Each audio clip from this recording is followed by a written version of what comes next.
할렐루야, 하나님께서 우리와 함께 하십니다. 한 주 동안 잘 지내셨습니까? 코로나 바이러스 확진자 수가 점점 줄어가고 있다는 반가운 소식이 있습니다. 조만간 우리가 얼굴을 마주하고 함께 예배할 수 있는, 모여서 함께 나눔을 가질 수 있는 시간도 다가오고 있는 것 같아서 참 기대되고 또 감사합니다. 그러한 시간이 어서 속히 와서 우리가 많은 은혜들을 나눌 수 있었으면 좋겠습니다. 코로나 바이러스 때문에 생활이 제한되면서 많은 부분들이 제해지면서 하나님이 나와 함께 하시는 것이 진짜 복이구나, 이것이 내 삶에 흔들리지 않은 기초구나, 반석이구나, 이것을 깨닫게 돼서 참 감사합니다. 그렇습니다. 여러분, 하나님이 여러분과 함께 하십니다. 그것이 우리의 복입니다. 그 복을 오늘도 우리 함께 예배드리며 누렸으면 좋겠습니다. 우리 함께 기도하고 말씀 듣도록 하겠습니다. 사랑의 하나님, 감사합니다. 우리와 늘 함께 하시는 주님, 주님으로 인해 날마다 기뻐하고 감사하는 삶이 되게 하여 주시옵소서. 어디에 있든지 무엇을 하든지 어떠한 상태이든지 하나님, 우리의 감사를 막을 수 있는 것은 없습니다.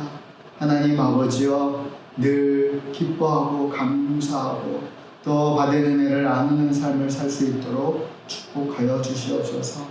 여전히 세계 각국에 코로나 바이러스로 인해서 아파하는 분들, 또 경제적으로나 삶의 여러 가지 모습에서 하나님 제한받고 있고 고통당하는 분들도 계십니다. 주님 도와주시옵소서. 구원하여 주시옵소서. 치유하여 주시옵소서.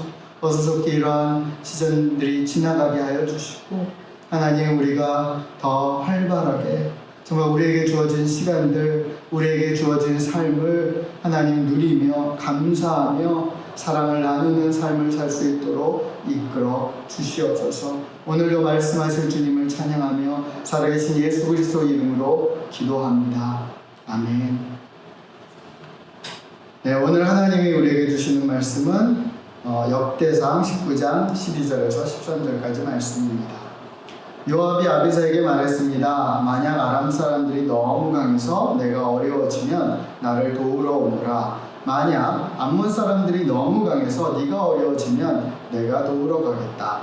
용기를 내어라. 우리 백성과 우리 하나님의 성들을 위해 용감히 싸우자. 여호와께서 스스로 보시기에 옳으신 대로 하실 것이다. 역대상 19장 12절에서 13절을 쉬운 성경으로 읽어드렸습니다. 뒤에 사진 보시면 이게 카이당쿠라고 중국에서 좀 나름 역사가 있는 의류 문화인데요. 아이 엉덩이 부분을 도려낸 옷입니다. 용변을 좀 빨리 볼 수 있도록 고안된 옷이라고 하는데요. 물론 현대 와서는 이 보건 위생 문제 때문에 좀 꺼려지기도 하지만 이런 옷을 아이들에게 입히는 그런 지역들이 있다고 합니다.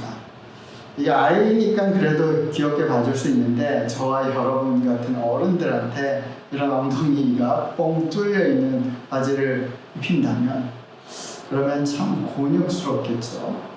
부끄럽고 이런 옷으로 나간다면 수치감을 느낄만 합니다.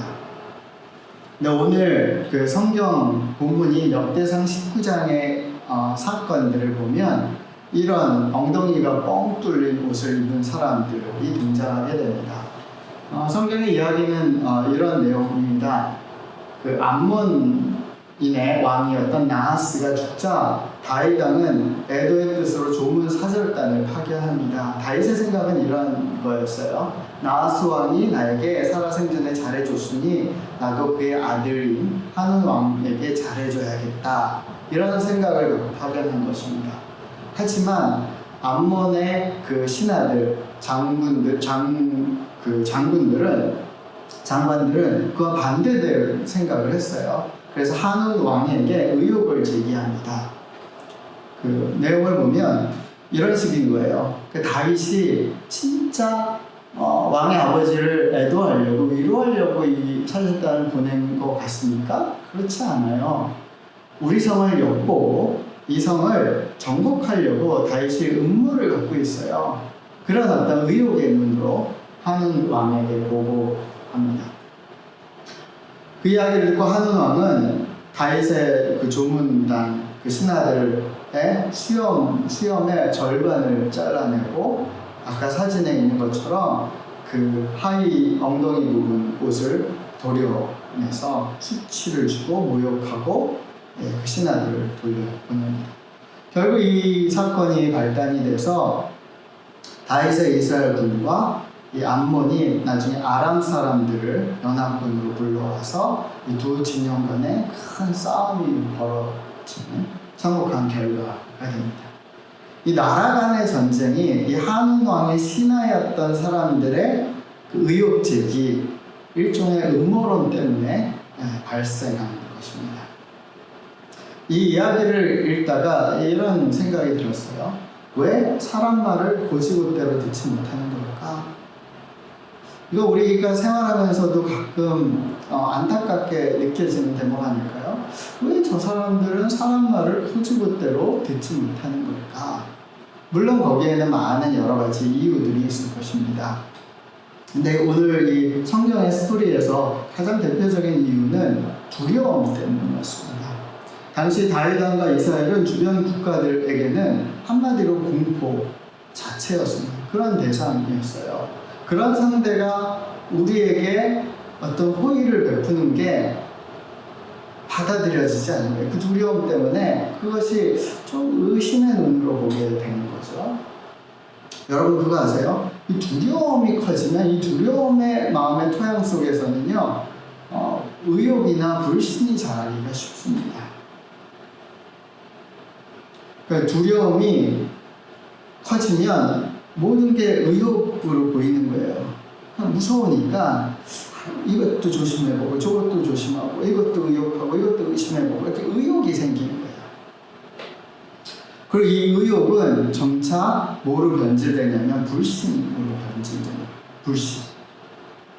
그리고 이 불신은 결국은 상대방에게 무엇을 씌우냐면 의심의 옷, 의심의 프레임을 씌워버려요.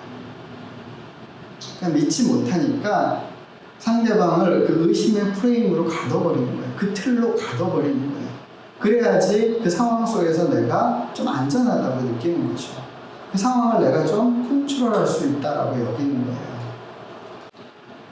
실제로 이 프레임 씌우기는 많은 경우 큰 효력을 발휘합니다.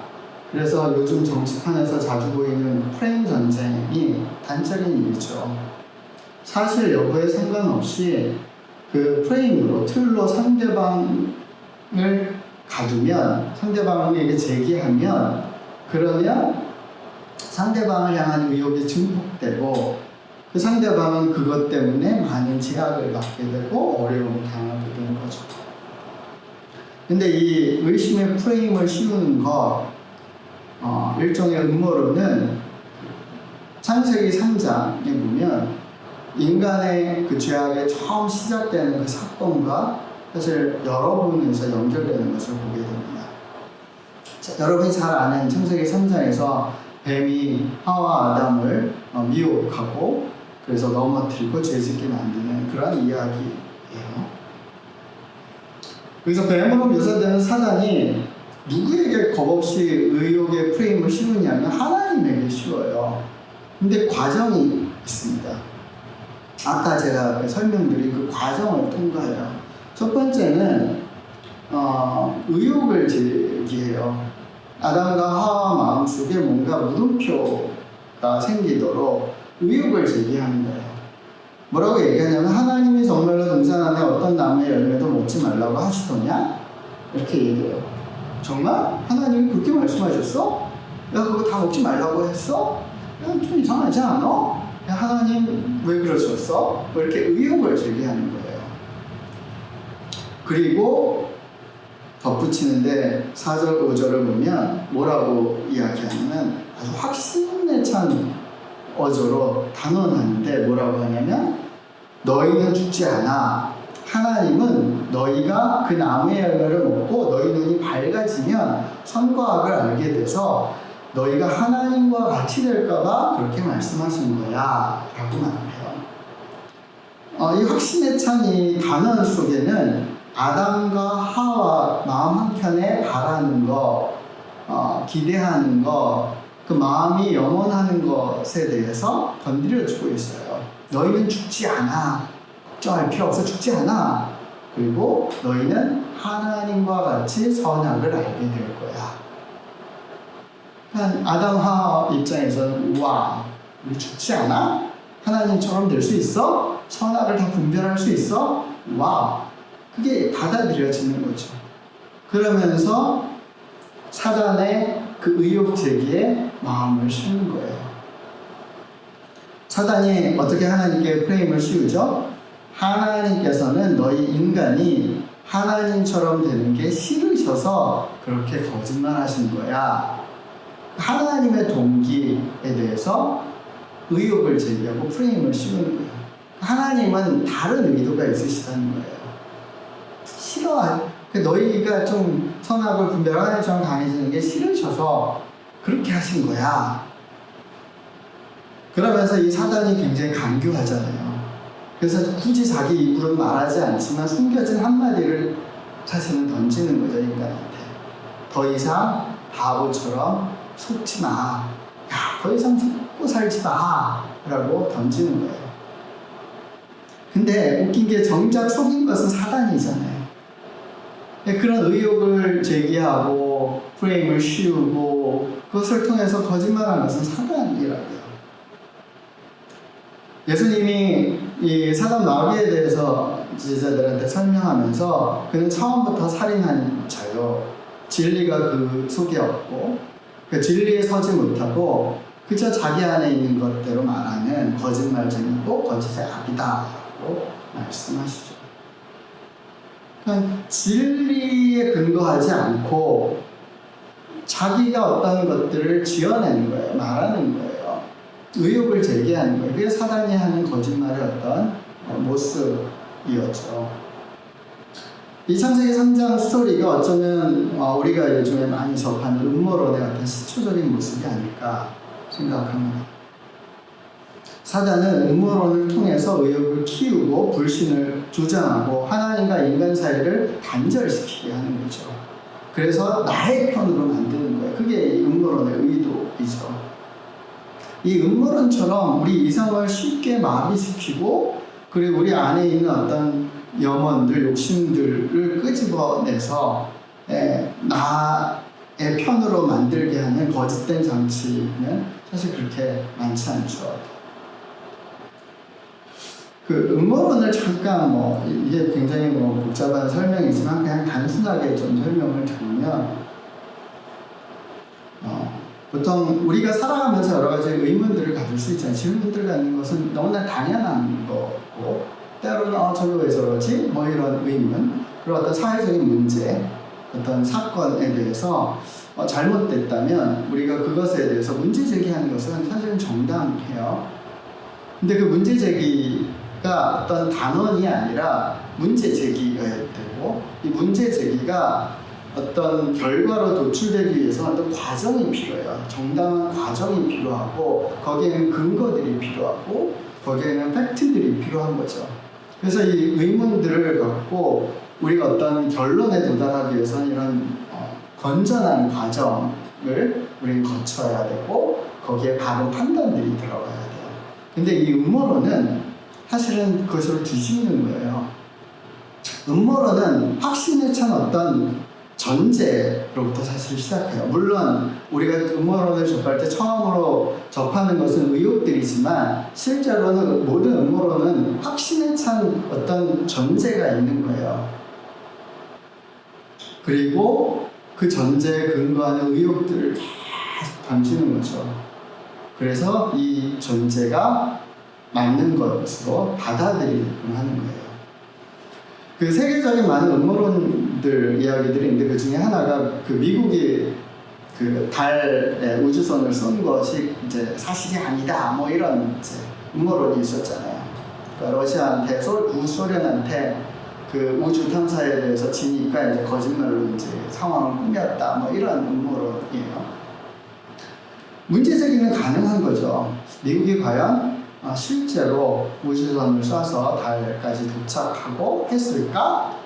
거기에 대한 여러 가지 의문을 제기할 수 있어요. 여기까지는 음모론이 아닌데, 음모론은 미국이 달에 우주선을 쏘지 않았다 라고 확정적으로 이야기하는 것으로 시작되는 거죠. 그러면서 이러이러한 의혹들을 깃발이 펄럭이지 않았다, 뭐가 어떻다, 이런 의혹들을 제기하면서 이 음모론을 정당화시킵니다. 그러니까 음모론은 뒤집는 거예요. 어떻게 보면 그럴싸해요. 그리고 어떻게 보면 내용은 여러 가지 맞는 부분들을 대지만 거기에는 어떤 팩트 근거가 부족하거나 아니면 그것을 교묘하게 다른 방식으로 이용하는 거죠. 사실 거기에는 교묘한 거짓말이 있고, 사실 음모론은 그래서 사실 굉장히 죄된 장치일 수 있어요.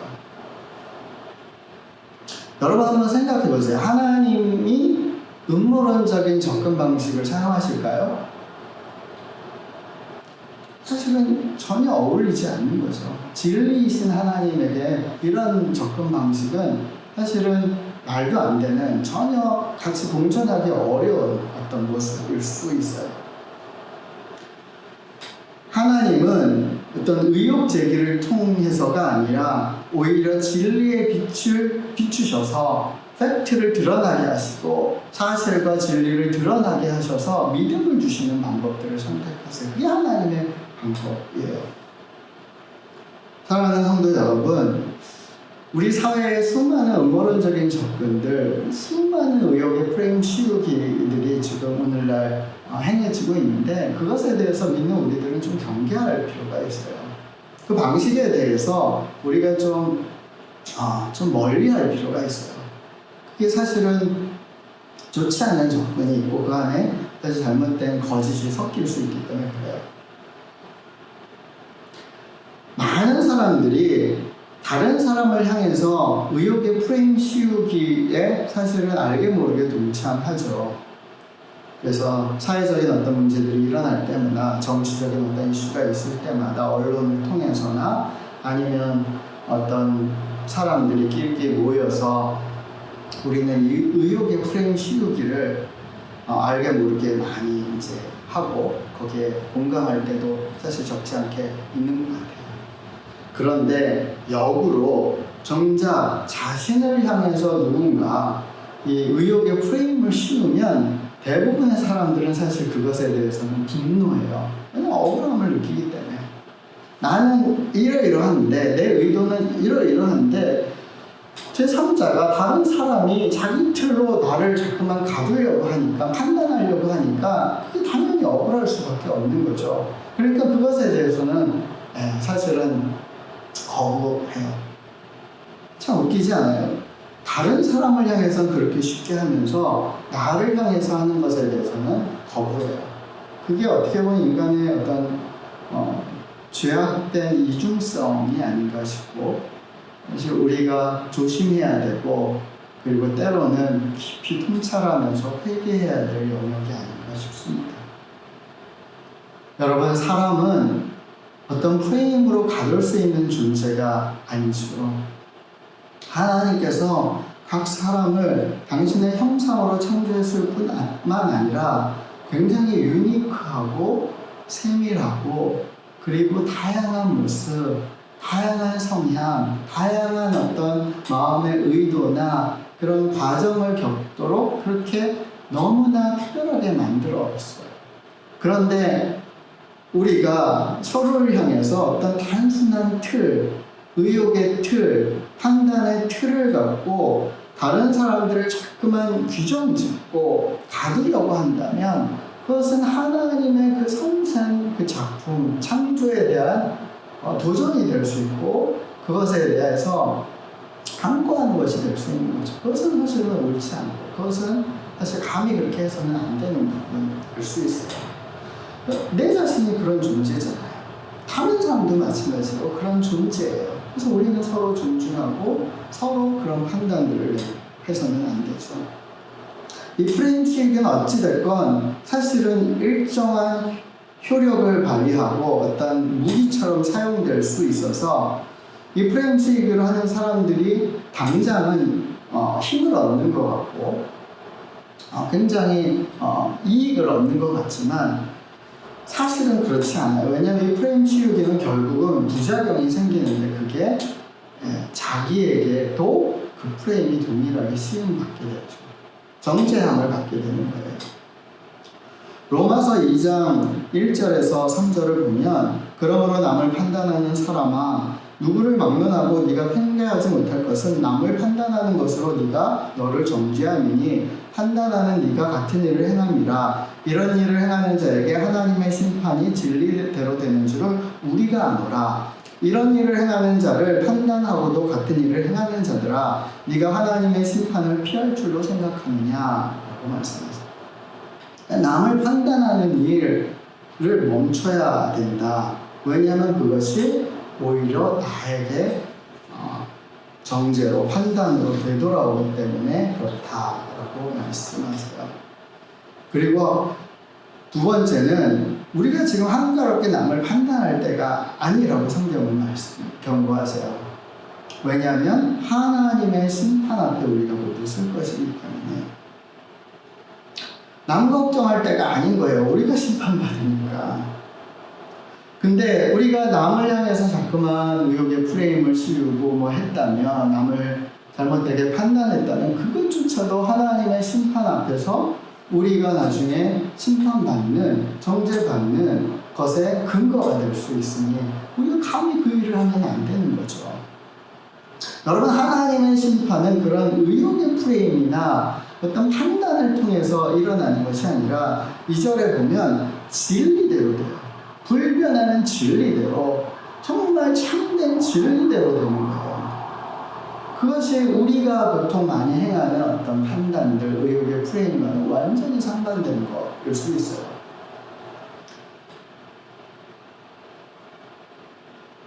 예수님도 말씀하시죠. 마태복음 7장에 보면 비판 받지 않으려거든 비판 너도 하지 마라. 너희가 비판하고 헤아리면 그대로 받을 거다 말씀하세요. 근데 여기서는 예수님이 그러면서 뭘 덧붙이냐면 너희 눈에 있는 들보를 빼라 라고 말씀하세요. 여러분 들보가 뭐죠? 건축물에서 이 천장을 받치고 있는 큰 나무잖아요. 이걸 빼면 어떻게 되죠? 천장이 무너질 수 있어요. 빼면 안 되는 거예요. 근데 예수님은 이 눈에 있는 들보를 빼라는 거예요. 눈에 있는 들보는 어떤 걸까요? 우리가 어떤 사건들, 어떤 사람들, 어떤 되어지는 일들을 사실 판단하고 생각하고 바라보면서 뭔가 그것을 판단할 수 있는 어떤 틀인 거예요. 사실 그 눈에 들보를 판단의 틀을 빼버리면 사실 우리가 그럼 뭘 갖고 무엇을 근거로 누군가를 판단하고 생각하고 나를 보호하고 그 다음 어떤 것을 내가 행하는 근거로 삼을 수 있을까라는 물음표가 달리는 거죠. 예수님은 그 눈에 들보를 빼라는 판단의 어떤 나만의 어떤 근거들 틀을 빼버리라는 거예요. 그것을 빼고 하나님이 진짜 원하시는 것, 예수님이 우리에게 원하시는 것은 우리는 하나님의 형상으로 창조됐잖아요. 원래 하나님의 시야, 하나님의 눈처럼 바라볼 수 있도록 만들어져 있다. 그러니까 그 들보를 뺄 때 우리의 어떤 죄된 잘못된 판단의 틀을 빼낼 때 우리가 하나님의 눈으로 볼 수 있게 되는 거죠. 하나님의 관점으로 바라볼 수 있는 새로운 시선을 갖게 되는 거예요.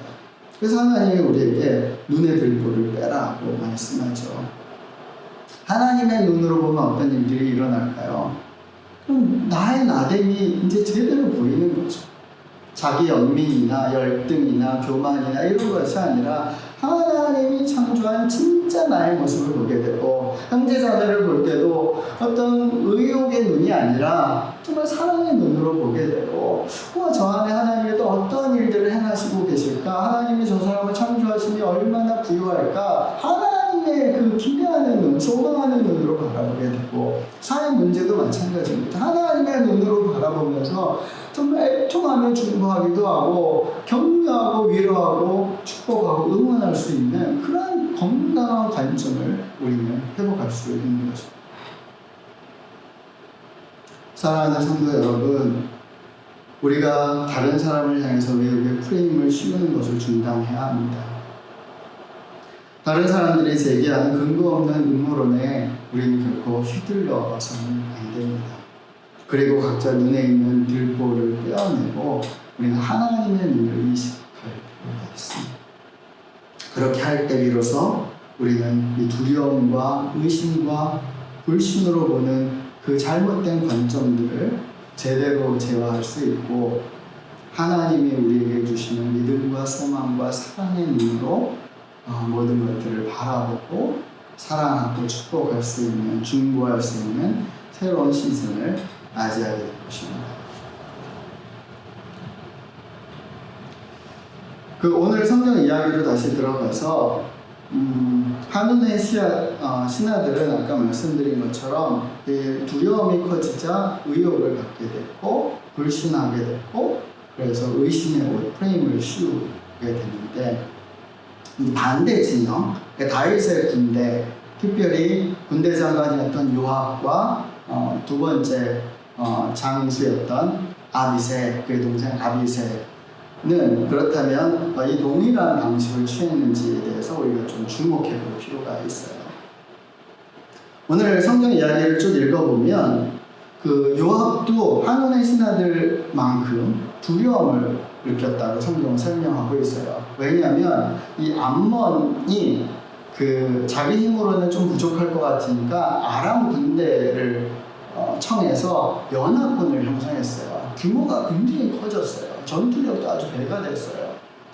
그래서 이스라엘 군대와 이 아람 암몬의 연합군은 이 전력 차이가 갑자기 확 나버렸어요. 그러니까 요압이 전쟁에 능한 사람이고 많은 전투 경험이 있는 사람이니까 이 상황을 냉정하게 보고 두려운 마음이 생겼어요. 두려운 마음이 생기면 아까 한눈의 그 신하들처럼 그런 마음에 어떤 의심들이 생기고 이거 어떡하지만 걱정과 의욕이 생기고 그것이 불신이 되고 그럼 누군가를 이 의욕의 프레임으로 가둬야 되는 어떻게 보면 인간이 그냥 방치하면 흘러갈 수 있는 흐름을 가질 수 있는데 요압이 만약 그렇게 했다면 아마도 이 의욕과 불신과 의심의 옷은 적군이 아니라 아군을 향하지 않았을까라는 상상을 해봤어요. 동생 아비새나 자기 아군들 부하들이 분명히 싸움에서 수적으로나 여러 가지 몰려서 두려움을 가질 텐데 쟤네들도 그래서 도망치면 어떡하지? 나를 배신하면 어떡하지? 이런 의욕을 갖게 되고 그게 이제 불신이 돼서 쟤네는 어떻게 그러면 그렇게 못하도록 가둬버릴까? 어떤 틀에 가둬버릴까? 이런 생각을 하겠죠. 그러면 말도 안 되는 예전에 북한이 했던 오호 감시제 같은 엉뚱한 그런 제도를 가져오거나 아니면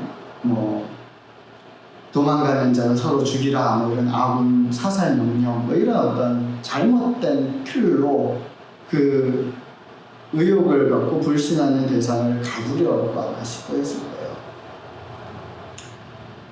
두려움과 의욕과 불신이 커지면 누가 됐건 상대방이 누가 됐건 우리는 자꾸만 어떤 프레임에 가두려고 시도해요. 그래야지 그나마 좀 내가 살 것 같은 보호될 것 같으니까 이 모든 상황을 내가 좀 통제할 수 있을 것 같다라고 상상하는 거죠. 근데 사실 그것은 사실은 아니거든요. 다행스럽게도 요압은 그렇게 그 방법을 선택하지 않았습니다. 오늘 말씀해 보면 그는 동생 아비새에게 서로 도울 것을 요청해요. 만약 아람 사람이 너무 강해서 내가 어려워지면 나를 좀 도와주러 와라.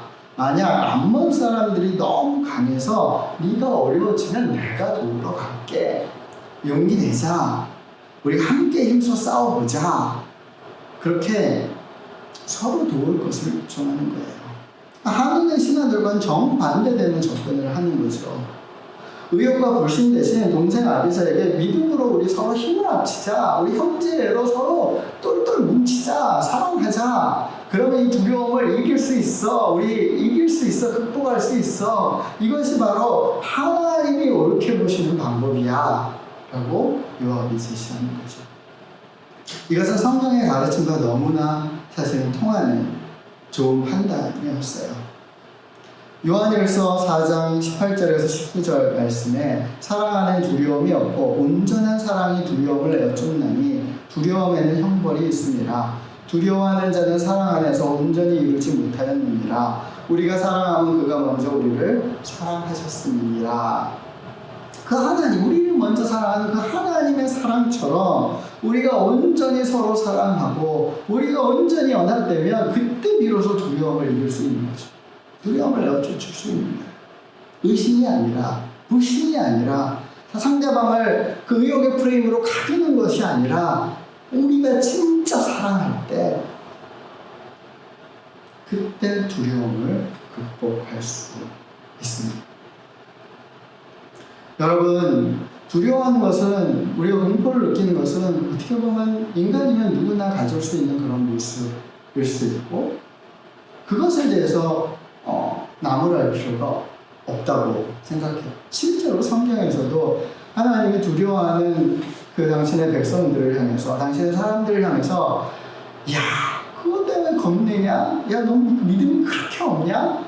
야, 그러면 안 되지. 좀 용기 좀 내봐. 이 한심한 것들아. 이런 식으로 탓하지 않으셨어요. 나무라지 않으셨다고요. 하나님은 어떻게 하시죠? 두려워하지 마라. 내가 너와 함께 하니라. 놀라지 마라. 나는 너의 하나님이 되리라. 내가 너를 굳세게 하리라. 참으로 너를 도와주리라. 참으로 나의 의로운 오른손으로 너를 붙들리라. 할렐루야.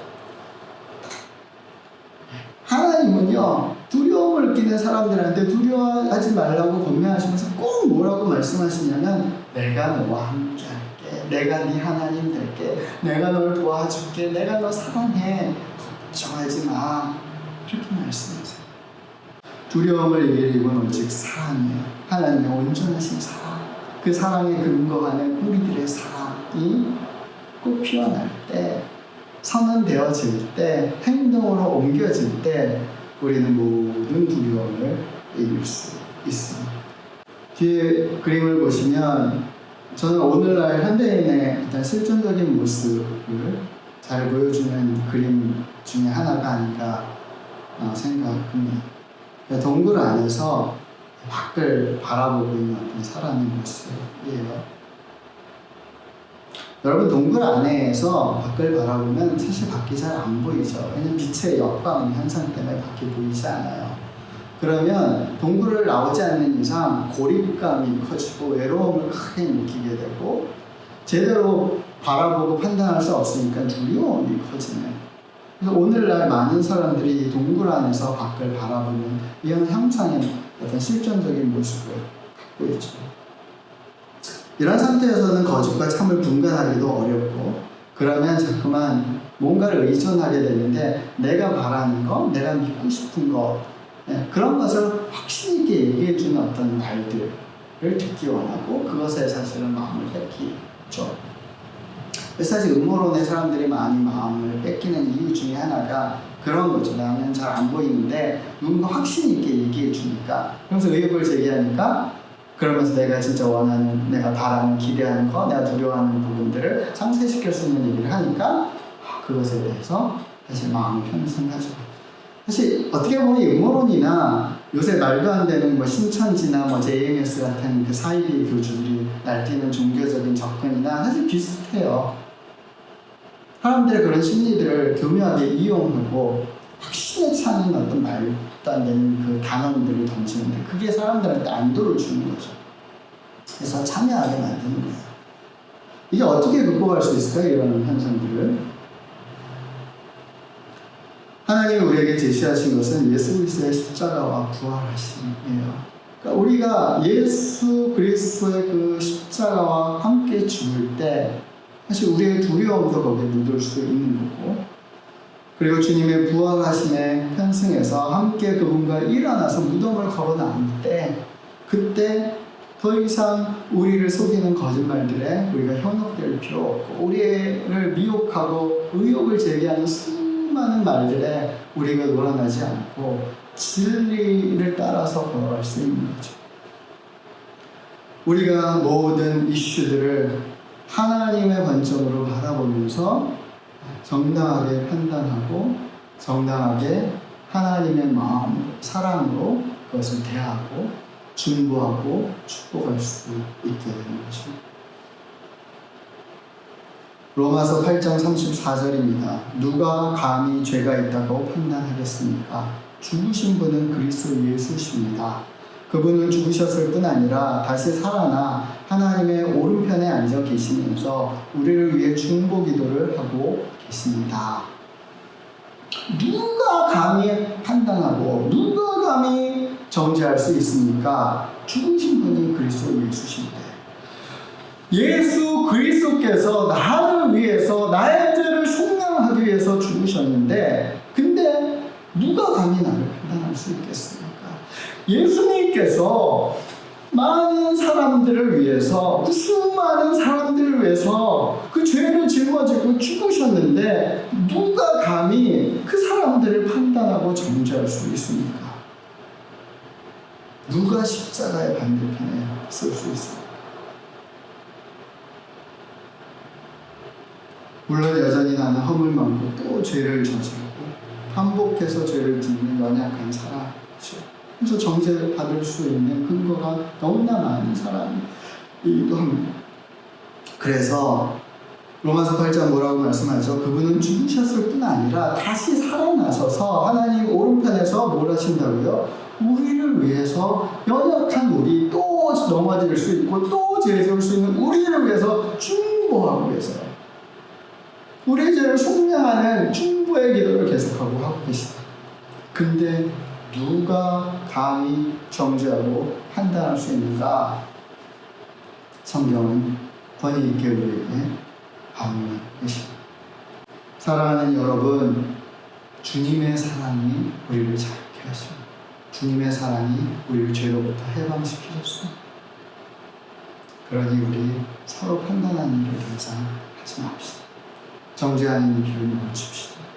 의혹을 제기하고 상대방을 그 의혹으로 가두려는 잘못된 접근들을 이제는 좀 거절하고 하나님의 눈으로 바라보는, 하나님의 관점으로 바라보는 그런 새로운 존재로, 새로운 믿음의 삶으로 우리가 나아가길 예수의 이름으로 축원합니다. 사랑하는 성도 여러분, 하나님의 그 신실하신 사랑을 우리가 끝까지 신뢰하고 그 사랑이 나를 두려움으로부터, 모든 불신으로부터 다시 일어나게 하시고 모든 것을 이기게 하심을 우리가 기뻐하고 감사하고 찬미하며 그렇게 예배하며 나아가는, 삶의 자리로 나아가는, 축복의 자리로 나아가는, 많은 사람들을 복되게 하는 복의 자리로 나아가는 그런 새로운 삶으로 우리가 열기를 간절히 소원합니다. 저와 여러분을 통해서 이 땅이 하나님의 축복하심에 놓여지기를 간절히 소원합니다. 기도하겠습니다. 사랑의 하나님, 죽기까지 우리를 사랑하시고 우리의 모든 죄와 허물과 또 죽을 수밖에 없는 저희들을 용서하시고 용납하시고 그 모든 것을 짊어지시고 죽으시고 다시 살아나시고 또 우리를 위해서 지금도 중보하고 계시는 주님의 사랑을 찬양합니다. 그 사랑이 나를 자유케 하시고 그 사랑이 나를 나의 연약함과 두려움과 모든 의욕과 불신으로부터 이기게 하시니 오직 믿음으로 승리케 하시니 주님의 사랑, 그 사랑으로 새로워지게 하여 주시옵소서. 하나님의 관점을 회복시켜 주셔서 주의 눈으로 보게 하시고 주의 마음으로 바라보게 하시고 그래서 하나님과 동역하는 새로운 삶으로 나아갈 수 있도록 우리를 이끌어 주시고 한국교회를 이끌어 주시옵소서. 그래서 하나님, 비난과 원망이 많아지는, 사랑이 점점 식어가는 이 시기에 하나님, 먼저 우리가 주님처럼 사랑을 선택할 수 있는, 결단하고 먼저 다가가고 용서할 수 있는 그리스도의 몸이 될 수 있도록 주님 이끌어 주시옵소서. 주님을 찬양하며 살아계신 예수 그리스도의 이름으로 기도합니다. 아,